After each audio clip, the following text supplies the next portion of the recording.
दीदी मैं नानी बन गई। अभी अभी रिया के ससुराल से फोन आया है कि उसको बेटा हुआ है। खुशी से सराबोर स्वर में संगीता ने अपनी बड़ी ननंद कृष्णा को बताया। खुशखबरी सुनकर कृष्णा फूली नहीं समाई। रिया उसके छोटे भाई संजीव की बेटी है। उसकी शादी 5 वर्ष पूर्व राहुल के साथ हुई थी। शादी के 2 वर्ष बाद संतान न होने पर दोनों ने अपना चेकअप कराया। रिया तो मां बनने के काबिल थी, लेकिन राहुल पिता बनने के योग्य नहीं था। उसकी सास ने अपनी बेटी का बच्चा गोद लेने के लिए कहा तो रिया ने स्पष्ट मना करते हुए कहा, मम्मी मैं तो मां बनने के काबिल हूँ, तो हम बच्चा क्यों गोद लें।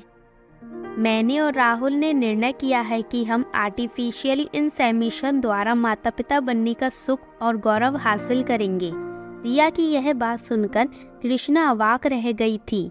वह सोचने लगी, अगर वह भी हिम्मत करके अपनी सास से बच्चा गोद लेने की बात कह देती तो वह भी आज मातृत्व सुख भोग रही होती। 30 वर्ष पुराना अतीत का घाव फिर से हरा हो गया। शादी के 5 वर्षों तक औलाद न होने पर ससुराल में सभी ने उसे बांझ की उपाधि से विभूषित कर दिया। एक दिन उसने केशव से कहा, क्यों ना हम दोनों अपना अपना चेकअप करा लें। यह सुनकर केशव का अहम जाग गया। मैं क्यों कराऊं अपना चेकअप, मेरे में कोई कमी नहीं है। हाँ, अगर तुम चाहो तो अपना चेकअप करा सकती हो। दूसरे दिन कृष्णा ने अपना चेकअप कराया तो उसकी रिपोर्ट सही निकली। वह मां बनने योग्य थी। रिपोर्ट देखकर केशव को धक्का पहुंचा, लेकिन अपना चेकअप कराने की उसमें हिम्मत नहीं थी। शायद उसका अहम उसे यह करने से रोक रहा था। कृष्णा ने उसको बहुत समझाया कि वह इस बात को हमेशा गुप्त रखेगी, लेकिन वह तैयार नहीं हुआ।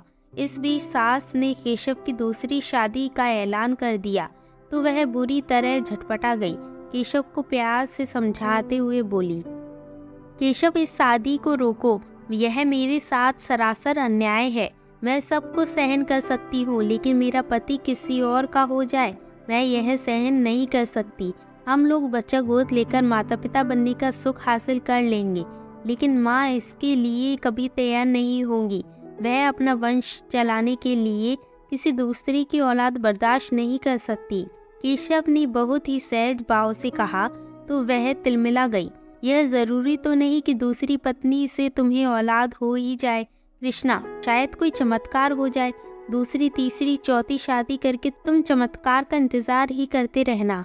केशव के बोलने से पूर्व ही वह घायल शेरनी की तरह दहाड़ी, लेकिन सास के सामने जबान न खोल पाई, ना ही केशव की दूसरी शादी रोक पाई। स्वेच्छता से ससुराल छोड़कर अपने छोटे भाई संजीव के पास आ गई। केशव की दूसरी शादी भी हुई। 7-8 साल हो गए, लेकिन उसे संतान सुख प्राप्त नहीं हुआ।